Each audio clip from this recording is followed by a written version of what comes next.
When Caitlin Wilcox stepped off the plane at the Oaxaca airport, a wide smile spread across her face. The bright blue sky was dotted with a few marshmallowy clouds, and the mid-afternoon sun lit up the lush hillsides surrounding the small airport with an effervescent green. She had gotten on the plane in an overcast, drizzly Boston and gotten off in a tropical Mexican paradise. She had 2 months of freedom ahead of her in this postcard-perfect place. Even when she saw a donkey standing happily on the dirt runway, watching passengers deboard the puddle jumper, she laughed with delight. The donkey was the first real sign that she was in a foreign country, and it sank in that she was finally here. It couldn't get much better than this. But it could, because just then she spotted Sabrina, her truest, dearest, best friend of years and years, waving maniacally from the airport doorway. Cat grinned and waved back excitedly, but then froze when she saw that, standing next to Sabrina, holding her hand, was a boy. Wait a minute. A boy?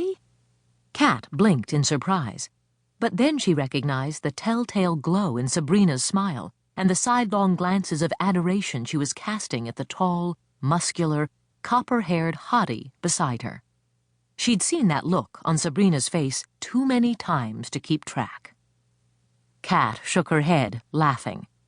True, she hadn't expected this so soon into their summer, but this was so typically Sabrina. She'd probably met the guy on the plane, or maybe even in the terminal once she landed. It never took her long to find a new crush. She went through boys like they were chewing gum. 5 minutes and the flavor was gone.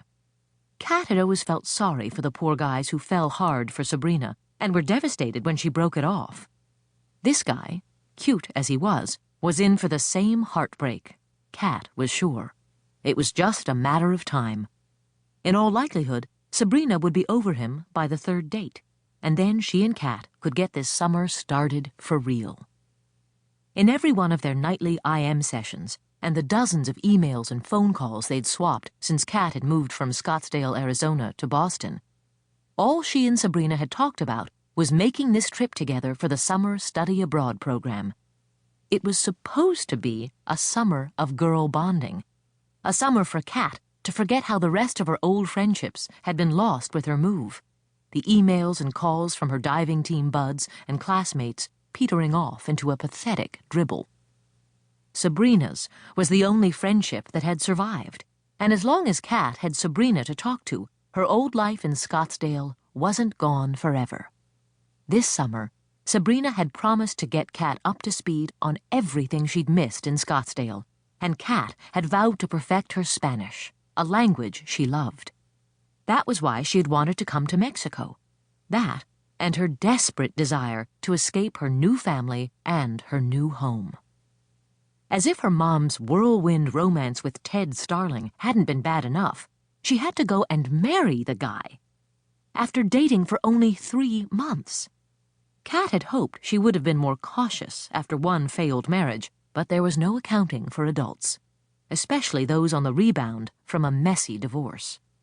And to torture her even more, 2 months into the spring semester in Scottsdale, her mom and Ted forced her to say goodbye to her high school, her friends, and her home of 16 years to move to a northeastern metropolis she'd never even visited before.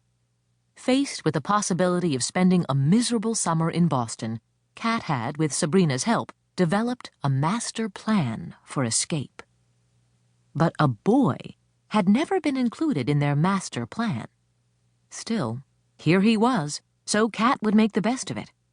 Sabrina might go through boys at the speed of light, but she'd never forgotten about Cat in the process, so Cat would just deal.